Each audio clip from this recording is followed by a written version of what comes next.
Last night, Reform UK performed admirably, some might say, in the Blackpool by-election, finishing less than 1% behind the Conservatives. That's got to worry the Tories. That's got to worry Rishi Sunak. But are they just hemorrhaging votes from the Conservative Party, the other leading right-wing party, the leading right-wing party, I should say?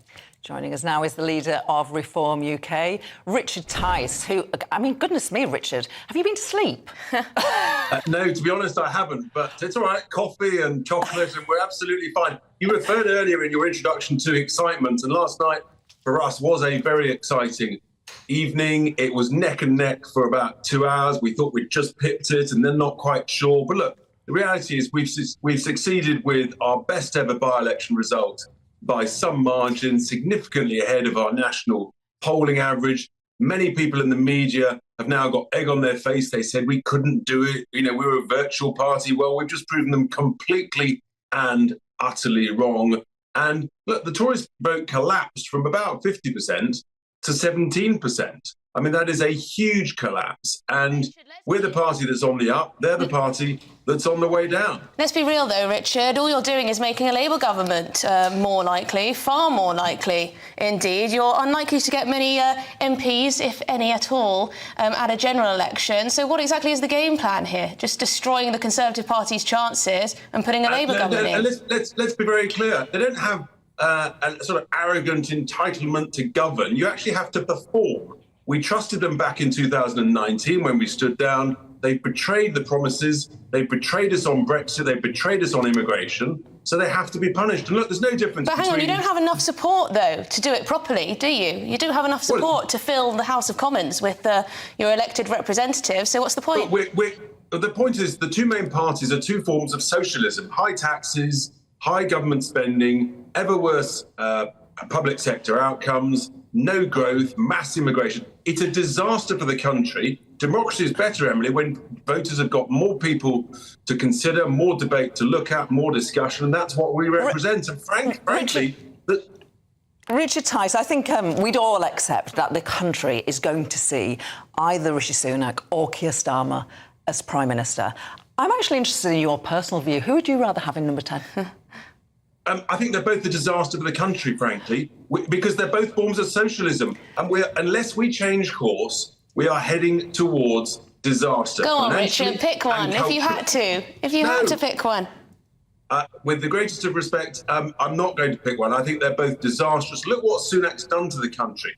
We know that Starmer doesn't know what a woman is. I mean, the whole thing's just preposterous. That's why we need proportional representation. But look, unless we change course, then we're currently in the longest economic recession per person for 70 years. That will continue. We will continue to feel poorer, and the country will get worse and worse off. And frankly, it's got to change. We've got to stop mass immigration. We've got to stop this job-destroying rush towards net zero that's killing our jobs, killing our economy. And Britain needs reform in so many different ways, and that's what our policy agenda is all about. Do you still chat to Tory MPs? Obviously, you have the defection of Lee Anderson, who is now a Reform MP. I am certain you would like more. You've said in the past that conversations are ongoing. Are you still hopeful of another Tory MP to defect to you before that general election? Oh, I think that if the general election is in the autumn, then yes, I think there will be one or two, who knows, more defections. Obviously, they've got to meet our qualifications in terms of values and principles. But look, as individuals, there's lots of very nice people from all the different parties. But fundamentally, their policies have led us into a terrible place. And if you don't perform, you get fired. It's as simple as that, whether it's in a company or whether it's the people running the country. Well, Richard, we know how popular the likes of Nigel Farage is among the Tory party faithful. I remember at the conference, gosh, he was mobbed. He was mobbed by all these Conservative members, which was very interesting to see. Could there be a plan somehow, to have a kind of hostile takeover of the Conservative Party, somehow get to the position where Nigel Farage or your great self are leading the Conservative Party? Well, let's not get ahead of ourselves. We've got to deal with this general election. But what we are saying to people is actually, and you look at results coming in Sunderland in the North East, for example, we beat the Tories 16 out of 25 wards. What I'm clearly believe is that now, in parts of the country like the North and the Midlands, we are rapidly becoming the main real opposition to the Labour Party. And at this election, our ambitious target, we want to get more votes cast than the Conservatives. That's our ambition. It's it's a stretch target, but there's no such thing as a wasted vote. Vote reform. Are any of your candidates on the left? Say again. Are any of your candidates? You've selected loads of candidates. Are any of them on the left? I mean, perhaps if you think if your target is to attract Labour voters, then presumably you're in chats with Labour MPs and saying, "Come on, you're welcome." This is old school language. Our candidates are the candidates of common sense.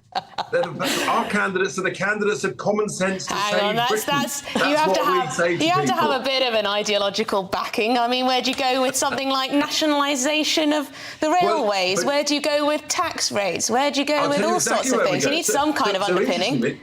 Well, if you look, we've got a 30-page contract that shows how you save Britain on our website, including, actually, with regard to things like some of the monopoly utilities, like water companies, there's a better model. We think of 50-50, 50% public ownership, 50% owned by British pension funds with decent private sector management. That's a much better model than the current model, which has led us towards, frankly, polluting disaster. So in certain areas, you might say that's sort of old school Labour. I just think it's common sense. Well, there you go. Thank you so much, Richard Tice. We're going to leave it there. Leader of the Reform Party UK, who did pretty well up in Blackpool.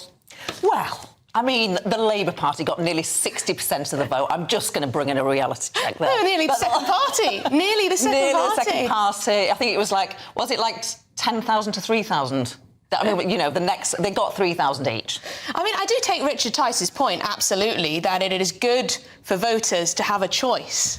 But the way our system works is that it's going to be Keir Starmer, it's going to be Rishi Sunak. I know, and I don't think Reform are going to get the proportional representation that they seek. If you think about it, the Liberal Democrats have been campaigning on this for years. They managed to get a deal when they went into coalition with David Cameron, actually, to have a referendum.